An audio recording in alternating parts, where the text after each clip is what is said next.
The economic relationship between Israel and the UAE is slowly developing. This week, the Dubai-Israel conference is highlighting exactly that. Organized by Calcalist and Israel's Channel 13, the three-day event is hosting speakers from the business sector, economy experts, and prominent CEOs. The conference is covering relations in finance, technology, industry, agriculture, health, and tourism. Ron Friedman is the managing editor of Ctech by Calcalist, and he joins me now from Dubai. Hey, Ron, thanks for joining us. Tell us about the highlights from the conference. Hey, Lauren, great to be with you. I'm actually speaking to you from the artificial island, Palm Jamaria in Dubai. As you can see, a bit of the background of the city behind me and the beach. Now, I'm not here to report on beach time activities. We were here in Dubai for a first of its kind historic conference, really, organized by Kalkalist, by Reshet 13, Israeli News, and by Bank Leumi, one of Israel's largest banks. It was a huge delegation of 200 plus businessmen, businesswomen, representing industries from banking and finance and high tech and construction and tourism, and you name it. And the reason for the conference was to meet the local Emirati business people and start forging these relations and benefiting from the peace that was signed just a couple of short months ago. Okay, and what kind of collaborations do we see forming from this event? It's from this event and others.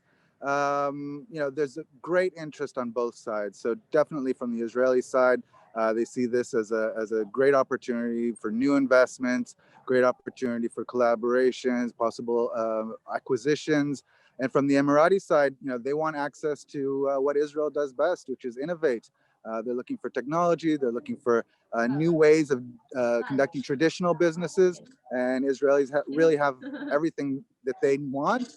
Obviously, Israel isn't the only client and competing for that money against other places in the world, but it has a lot going for it. So I understand that this is your first time in Dubai. What was it like arriving there? Do you think that this is going to become the next popular tourist spot for Israelis? I really do. First of all, I mean, we felt completely welcome.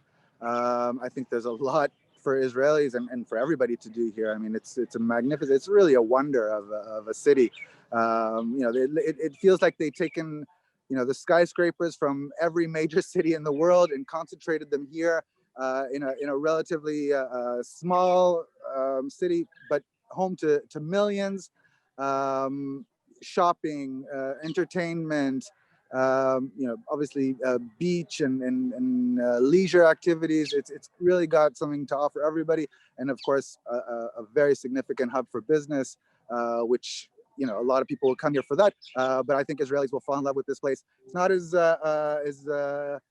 affordable as maybe Turkey or Greece, but it has a lot to offer. And as far as security, felt completely safe. Everybody speaks English, so it's easy to communicate. Lots and lots of nationalities around here. They boast of having people from 200 countries, and you can tell walking in the street or walking in the malls. You see and hear every language imaginable, and everybody feels like it looks and behaves as if they're at home. Okay, and now that you're in Dubai, what do you recommend that tourists go see, if you could recommend one thing? Well, look, you have to come to the city center. You have to, check out these landmark buildings. We've got the Burj Al Khalifa, the Burj Al Arab. If you're into shopping, Lauren, there's malls here where you could get lost in for days. All the brands that you're familiar with and local brands that you might not be. As far as beach goes, they've got a beautiful coastal line with water sport activities. If you're into desert, you can take your pick of activities. Hiking and 4x4 driving and extreme sports. Really, take your pick. It's a tourist playground. All right, sounds like the dream. Ron Friedman, thank you so much and have a safe flight back. My pleasure. Have a great day.